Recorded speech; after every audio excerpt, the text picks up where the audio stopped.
absolutely. You know, we're talking a lot about debt to income ratio, and we're talking about the debt side a lot, but when I was a mortgage processor, even now as a financial coach, and I sit down with my clients, they don't know how to calculate their income. They don't understand what that process really looks like.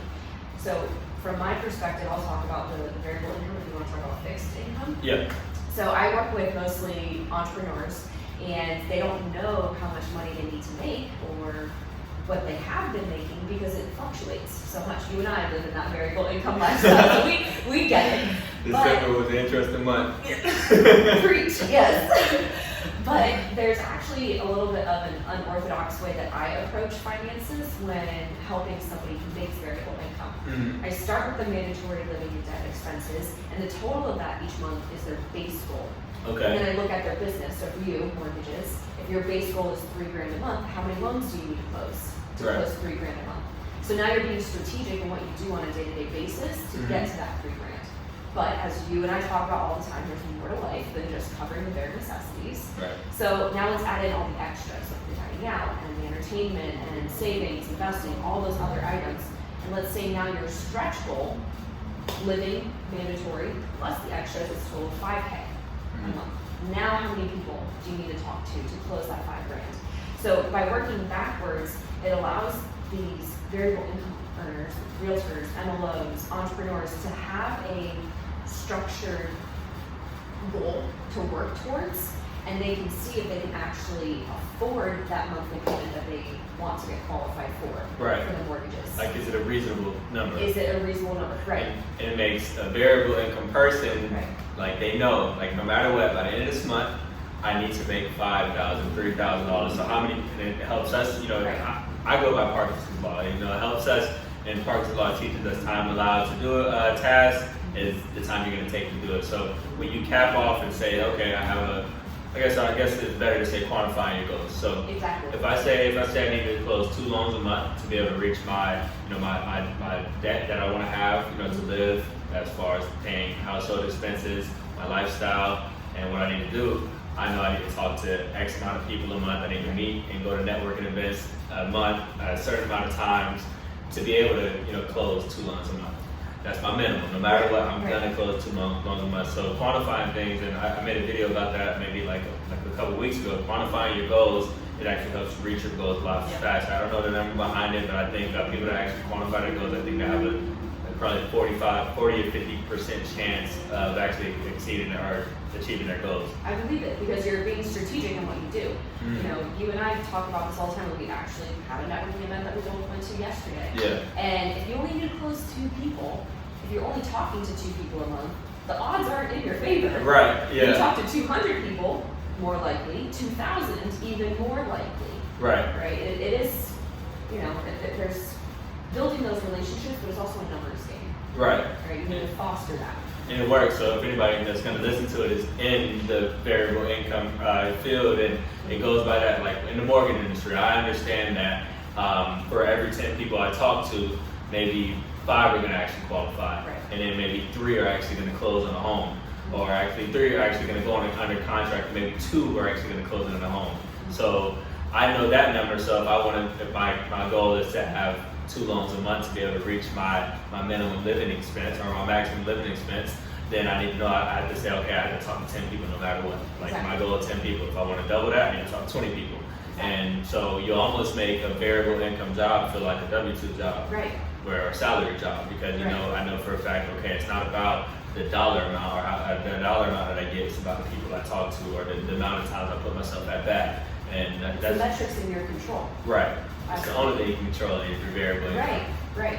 So, I mean, we talked about the budgeting perspective of variable income earners, but 95% of my clients are self-employed and they want to buy a home. How do you, as an MLO, qualify their income as variable income earners to get approved?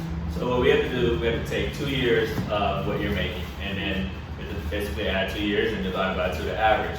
However, if we take last year's income and then the year income of the year we're in right now, if it's under, if it goes below by 20%, then now we're going to start asking a bunch of questions. Now we start asking, okay, is the business sustainable? Because the goal in every mortgage transaction, every underwriting, every bank, they have to make sure that you're not going to default. And if we see your business as a business that is, going down, and almost every business during the pandemic, they lost income. So if we see your business is decreasing by more than 20%, we're going to start asking questions like, is your business still around? We're going to ask questions like let's see, your book of business, your sales, and then now you're starting to get frustrated. You're like, man, why are you guys asking all this stuff? Well, what we saw was your business is decreasing, and if you can't hold it, if in our eyes, it's okay, if it went below 25%, in 4 years, your business is going to be out, and you hold a mortgage for 30 years, unless you're, listen to Dave Ramsey, you're holding the mortgage for 15 years, and we're seeing that, okay, you're not going to be able to pay this home off. You're not going to be, chances are you're going to be higher to default on this home. So we start asking those questions. So if your variable income, 2 years of tax returns, we don't go based off of gross. If you're a person that, you write off everything, all those write-offs are not business income. So you may say you may make $100,000 a year, but you write off $65,000. We see $35,000. That's the income, and you might have that $500,000 home that you want, but you don't qualify for it because we don't use that. You may see that, and there's loan programs that we have for that. Bank statement loan programs at the same time for people that write off a lot of stuff, but you sacrifice interest rate for that. So there's always a curve. So if you depreciate, even depreciation, we'll calculate it in, but if you deduct everything, you can end up paying it in interest if you end up having to qualify for a home. Yeah, I remember having that conversation with a few people. You can't have your cake and eat it too. Right. You can't write off everything and then expect to be qualified off of 100K. It kind of goes hand in hand. So if you're somebody that's looking forward to buying a home in the next couple of years, these are things that you need to take into account when you're filing your taxes. You need to work backwards to see how much money you actually need to make.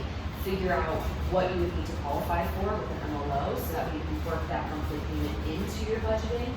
But yeah, these variable income earners, it's a whole different beast. It's tough, and sometimes even the same with people who work hourly. I had a situation maybe a couple months ago. Somebody worked at, they had a job where they worked maybe $20 an hour, and they told me they work 40 hours a week. And okay, you work 40 hours a week, but you take a couple of days off. So when I put on your year-to-date income, because that's where we're going to go off, the year-to-date income, and we add everything up and average it, it shows that you're actually making $14 an hour. So in my head, I'm thinking, okay, you probably missed a couple of days at work. You probably clocked out a little early a couple times, and that can stop you from qualifying as well. So just because it always works to work in a professional, because let's say you have someone, you went to an online lender and you told them that you make $20 an hour, you didn't turn in any documents, and now you send that realtor that pre-qual letter, and then the underwriter actually reviews it and they see the year-to-date income and say, no, it's actually $15 an hour. You took a couple of days off. That could stop you from qualifying. That little number right there, even overtime income. If the overtime income isn't consistent every month, you may say, yeah, I make $500 extra a month for overtime, but then there was a month that you didn't make the overtime. In our head, once again, our goal is to see how risky is it, or how risky you are as a borrower to actually buy this home. Are you going to default on the home? That's the goal we're looking for. So if we see that income isn't stable, we're going to write it. It's not going to come on your account. It's not the same as salary income people, but it's always something.